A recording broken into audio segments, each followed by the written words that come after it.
A paz do Senhor. Amém. Prazer também estar com os irmãos.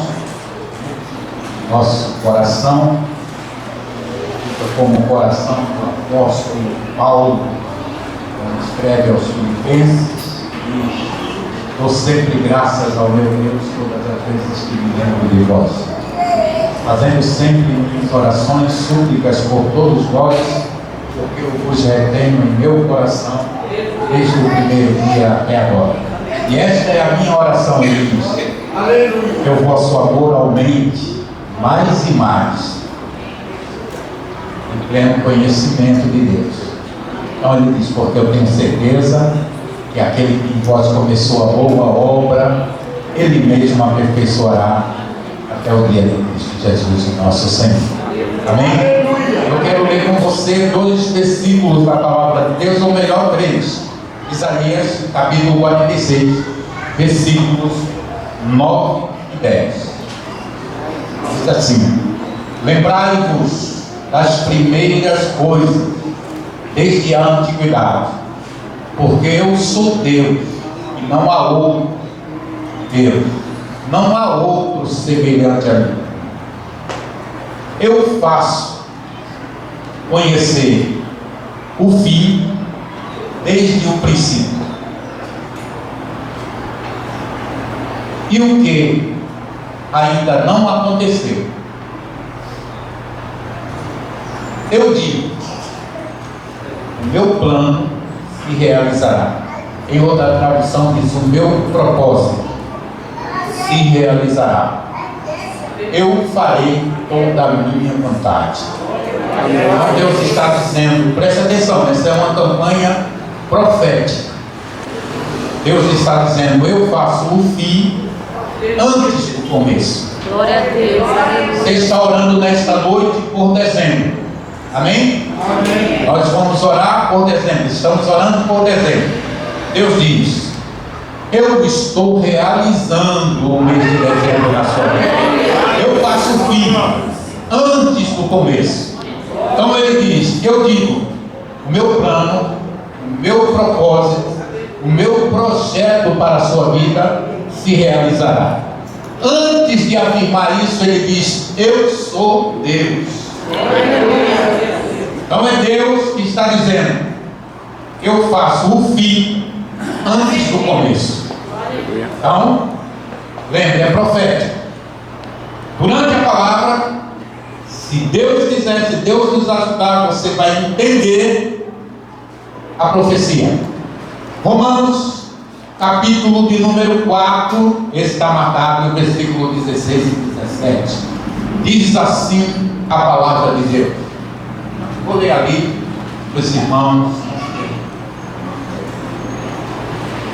Portanto, é pela fé, para que seja segundo a graça, a fim de que a promessa seja firme a toda a posteridade, não somente a que é da lei, mas também a que é da fé, de Abraão, o qual é pai de todos nós. Versículo de número 17. Como está escrito: por pai de muitas nações te constitui, perante aquele no qual creu, a saber, Deus, o qual vivifica os mortos e chama as coisas que não são como se já fossem. Em outra tradução diz: traz à existência aquilo que ainda não existe. Agora preste atenção. Gênesis, capítulo de número 12. Deus chamou Abraão e disse: sai da tua casa, da tua parentela, e vai para uma terra que eu te mostrarei. Eu vou fazer de você uma grande nação. Multiplicarei grandemente teu nome, engrandecerei o teu nome. Abençoarei os que te abençoarem, amaldiçoarei aqueles que te amaldiçoarem. Em ti serão benditas todas as famílias da terra. Então, capítulo 12, versículo 1. Um homem versículo de número 2, uma nação, versículo de número 3, todas as nações. Deus chama um homem para, através dele, formar uma nação, para, através desta nação, abençoar todas as nações. Aleluia. Agora, diga para a pessoa que está do seu lado: eu sou Eu sou uma bênção. uma bênção. Então, nós temos que saber que nós somos uma bênção. Por quê? A promessa de Abraão está sobre a nossa vida. A promessa que foi feita para Abraão está sobre a nossa vida. Romanos, capítulo de número 4, versículo 17, está falando de uma fé que não é humana, ela não é natural. Deus diz: eu trago à existência aquilo que não existe. Ninguém, nem um ser humano, nem um cientista pode trazer à existência aquilo que não existe. Tudo que existe através do homem é feito de algo que já existia, tá? Por exemplo, tem uma enfermidade e aí faz uma vacina para a enfermidade, faz a vacina de algo que já existe. Tem que descobrir a fórmula para criar, para combater aquele vírus, mas faz de algo que já existe. Não existe fé humana para trazer à existência aquilo que não existe. Hebreus, capítulo de número 11, do verso 1 ao verso 3, vai falar também de um tipo de fé divina no verso 3 também. Porém, diz que o mundo, o que é visível, foi feito daquilo que é invisível. Ou seja, está dizendo que algo já existia, porém Deus tornou visível. A ciência chama de mundo subatômico, mas já existia. Porém, no versículo 3, essa causa da existência, ela é também sobrenatural, divina. Então, está falando de uma fé que não é humana. Então, preste atenção. Eu e você já ouvimos pessoas mais inteligentes do que nós dois juntos dizer que Abraão é o pai da fé. Você já ouviu isso? Eu já ouvi, eu já falei, eu já li em livros. Não existe isso na Bíblia. Não está escrito em lugar nenhum da Bíblia que Abraão é o pai da fé. Irmão Roberto, Gênesis capítulo de número 17. Deus não disse que Abraão é o pai da fé. Deus disse que Abraão é o pai dos que têm fé, daqueles que virão pai de nações. Então, até o capítulo 17, Abraão se chamava Abrão, pai exaltado. No capítulo 17 de Gênesis, Deus diz: eu vou engrandecer o teu nome e vou fazer de você pai de multidões. Então seu nome não é mais Abrão, você vai se chamar Abraão, que significa pai de multidões. No versículo que lemos, o apóstolo Paulo está fazendo uma mini biografia de Abraão. E Paulo não está criando nada, ele está repetindo aquilo que Deus já falou. Então, Abraão não tem características em si para ser o pai da fé. Não pode, nem o ser humano tem. Abraão é limitado, tal como eu e você, e eu vou mostrar isso para você. Gênesis capítulo 17, versículo 17. Veja a reação de Abraão quando Deus agora, ele com 99 anos, Deus vai dizer: você vai ser pai. Gênesis capítulo 17. Então se prostrou Abraão, rosto em terra, e se riu, e disse consigo, a um homem de 100 anos, entendeu? Ele ainda tinha 99 49, mas ele já faz um milagre. Por quê? É normal, eu vou completar 60 quinta-feira, sexta-feira. Então eu posso dizer, já tem um mês que eu estou dizendo, eu tenho 60 anos. E não vou pagar passagem depois na outra semana.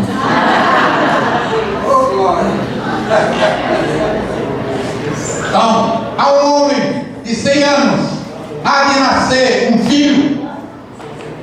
Interrogação. Dará à luz Sara com seus 90 anos. Abraão não está aqui.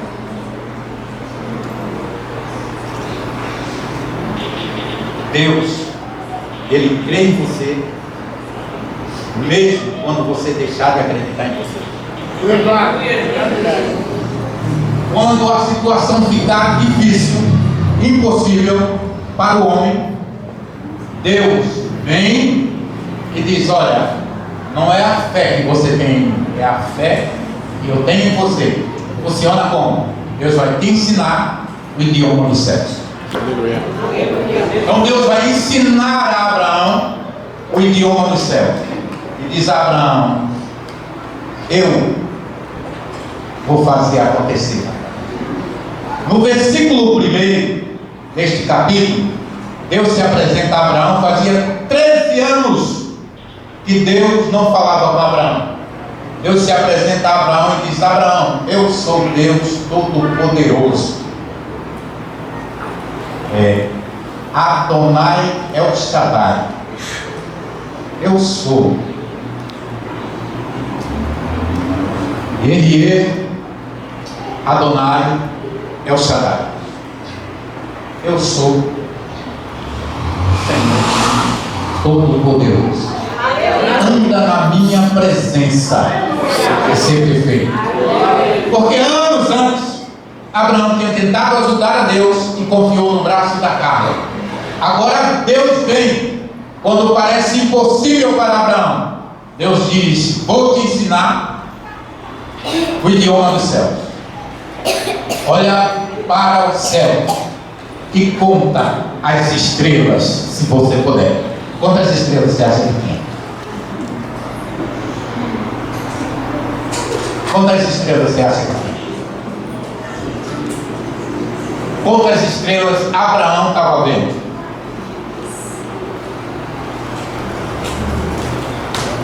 Quando você está em casa, você lê o texto e você vai descobrir que Abraão não estava vendo nenhuma estrela. Por que, irmão Roberto? Porque era dia. Deus diz: conta as estrelas se você puder, mas é dia. Agora, Abraão não estava vendo, mas as estrelas estavam lá? Sim. Então Deus está ensinando o idioma dos céus para Abraão enxergar o invisível. Abraão tinha certeza que as estrelas estavam lá? Tinha. Então Deus quer ensinar isso para nós. Deus quer ensinar eu e você enxergar o invisível. Se Deus falou, vai acontecer. Deus prometeu, vai acontecer. Então Deus está tratando com Abraão. Olha para a areia, mas como? Abraão estava vendo a areia? Estava. Pelo amor de Deus, irmão. Ele não está no céu, né? Ele está na terra. A areia ele podia ver. Olha para a areia. Assim vai ser a sua descendência. Deus não manda. Deus diz que a descendência de Abraão vai ser como a areia. Então, mar representa nações. Escute o que eu vou te dizer. O milagre que Deus te prometeu para a tua vida, para este ano, é como as estrelas dos céus de dia. Você ainda não está vendo e ninguém está vendo. Então, é particular entre você e Deus. Agora, quando Deus trouxer a existência, todos verão. Por isso, mar, areia, nações, todos os povos verão e testemunharão aquilo que Deus está fazendo na vida de Abraão. Então, Deus tem duas coisas para Abraão. Primeiro, eu vou te ensinar o idioma dos céus. Vou ensinar a você sobre a fé verdadeira. Depois, você vai demonstrar às nações o que eu fiz na sua vida através do testemunho real. Então, Deus tem algo sobrenatural para Abraão. Como isso acontece? Escute, eu vou te dizer. Lei da gravidade e lei da espiritualidade. Ok? Se eu solto esse relógio, se eu jogo para cima, ele vai? Isso é lei da gravidade. Ele que sobe, vai descer. Então, o que acontece? A lei da gravidade é deste mundo. Quem está entendendo diz amém. Amém. A lei da gravidade é daqui. A lei da espiritualidade não é terrena, ela é celeste. Então, quando você descer na presença de Deus, Deus vai te exaltar, fazer você subir. Quanto mais você descer na lei da espiritualidade, mais você sobe. Então, irmão Roberto, para que orar? Para se humilhar perante Deus, para descer. Ok? Então, Salomão não tinha a intimidade que o pai dele tinha com Deus. Quando o pai dele morreu, ele disse: agora eu tenho que atrair Deus para a minha vida, porque eu vi que Deus fez na vida do meu pai. Então ele precisa chamar a atenção de Deus. O que ele faz? Oferece sacrifício. Oferece sacrifício. Diz o escritor C.S. Lewis: entre 18 e 22 bois todo dia. Maia Birman traz a mesma informação, confirma a informação. Quando completou 1000 bois, Deus apareceu de noite a Salomão e disse: pega o que você quiser e eu te dou. A lei da espiritualidade atrai a atenção de Deus para as nossas vidas. Então, Salomão disse que eu quero sabedoria para poder entrar e sair no meio deste teu tão grande povo. Ele estava pedindo sabedoria para usar em favor do reino de Deus, do reino dos céus. Então Deus dá a ele sabedoria, riqueza e livra dos inimigos. Então, Salomão tem algo especial da parte de Deus. Quando ele constrói o templo está construído, ele oferece novamente. Agora, é 11 anos depois, porque 4 anos depois disso, Salomão começa a construir o templo. 7 anos depois, o templo fica pronto. Salomão agora tinha grana.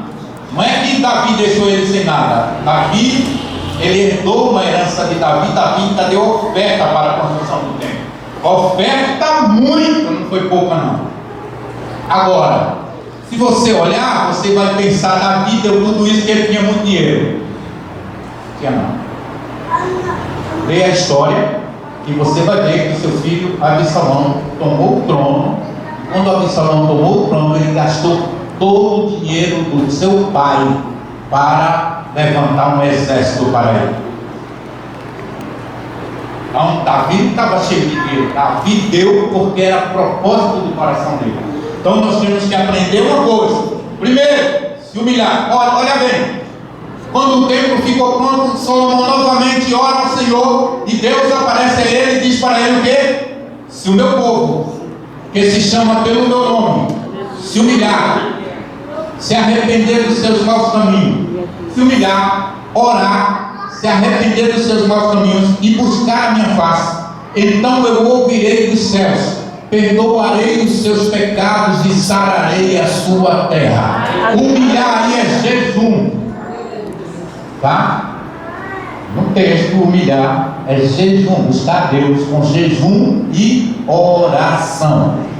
Se quisermos aprender o idioma dos céus, temos que aprender essas duas coisas como base. Isso é beabá para a vida de quem é crente. Tem que escolher pelo menos um dia por mês para fazer jejum. Irmão Roberto, hoje eu fiquei sem comer chocolate. Toma vergonha na tua cara. Eu fiz jejum de chocolate. Jesus fez jejum de chocolate a vida toda, eu acho. Então, querido, faça aí pelo menos uma manhã sem nenhuma refeição. Se dedique. Não é para os outros, não, é para você. Aleluia. O idioma dos céus é mais fácil do que aprender inglês, porque a maioria dos que estão aqui deve ter uma meia dúzia que sabe falar o básico, mas a maioria dos que estão aqui só sabe falar good morning. Tem dificuldade.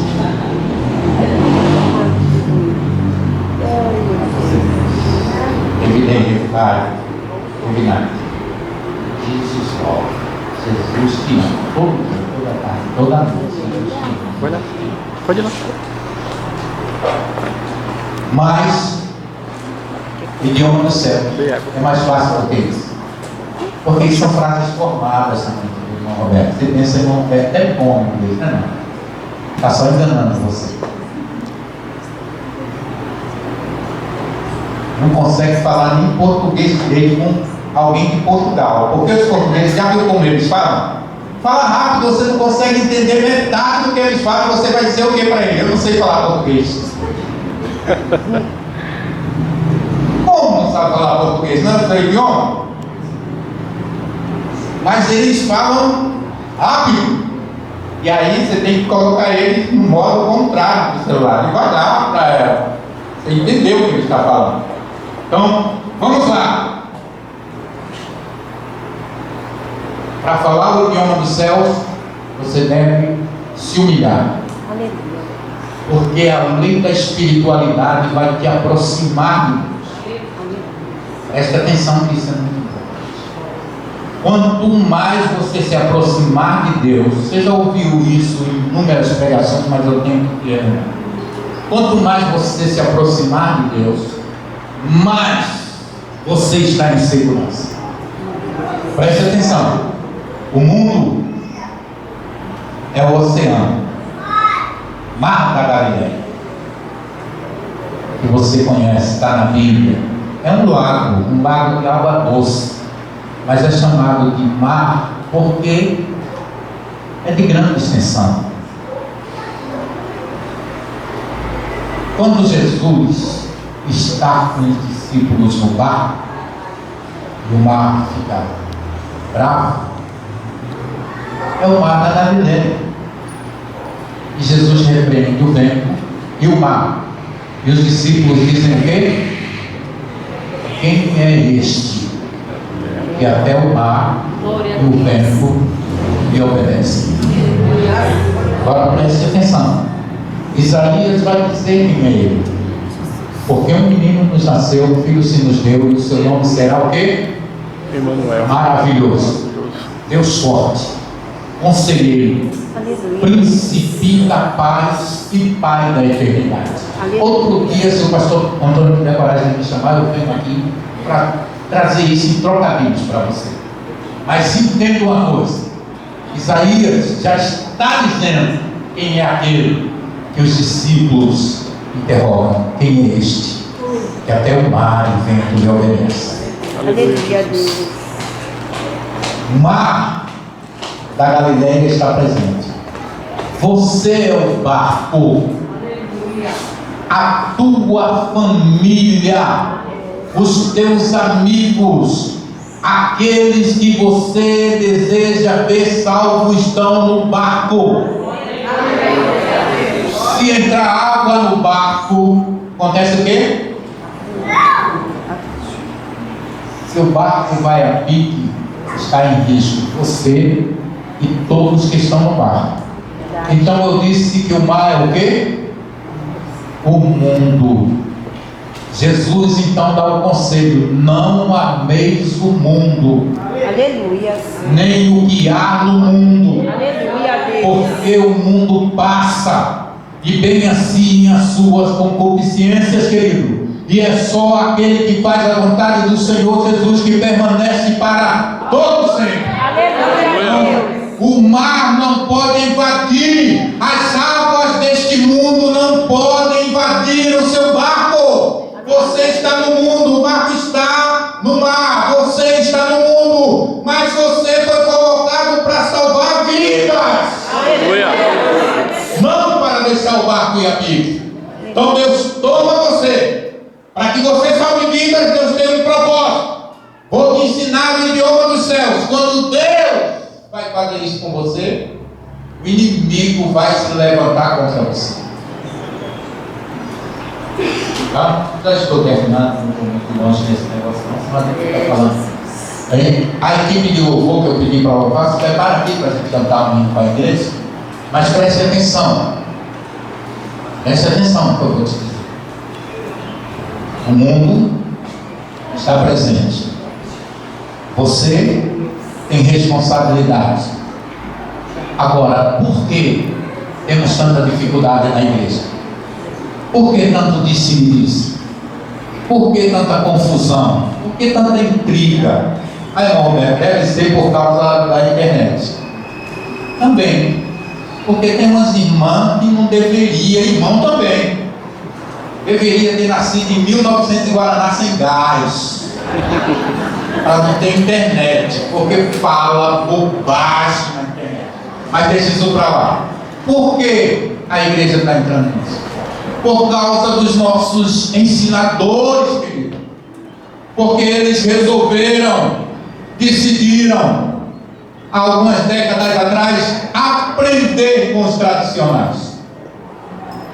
Os tradicionais disseram: os pentecostais são preguiçosos, não gostam de estudar. Acreditaram nisso. Foram para a escola e depois tomaram aula de pastores tradicionais que estão aí formando igreja afirmativa inclusiva, que estão mudando a Bíblia, que estão mentindo na cara dura na internet. Não vou citar os nomes por uma questão de ética, mas tem que falar pelo menos um. Tal Paulo Júnior chamou a noiva do Cordeiro de catacumbas do inferno. Quando ele diz escura, é isso que ele quer dizer. E ainda tem crente pentecostal que ouve um indecente desse. Por que estamos brigando? Se eu perguntar aqui, quem aqui conhece o pastor Antônio Gilberto? Quase ninguém aqui vai saber quem é. Ele partiu para a glória há 3 anos atrás. Escute, Albert Einstein ficou admirado com a sabedoria do pastor Antônio Gilberto. O maior professor de teologia do Brasil. E a igreja pentecostal não conhece. Pentecostal, da Assembleia de Deus, e a igreja pentecostal não conhece. Se eu perguntar aqui, quantas mensagens, ensinamentos você já ouviu do missionário Edson Teixeira? Está colocando o país, o 7º país mais perigoso do mundo, de cabeça para baixo. O 7º país mais perigoso do mundo para os evangélicos. Paquistão está sendo tomado pelo poder de Deus, porque este homem decidiu iniciar um grande trabalho na direção de Deus no Paquistão. Missionário do Brasil para Cristo. Um monte de gente aqui nem conhece. Manuel de Melo. Aí, se eu perguntar para você quem é o pastor Henrique, você não é para ele que assiste. Fique de pé para a gente cantar, adorar o Senhor, louvar. Eu já falei demais.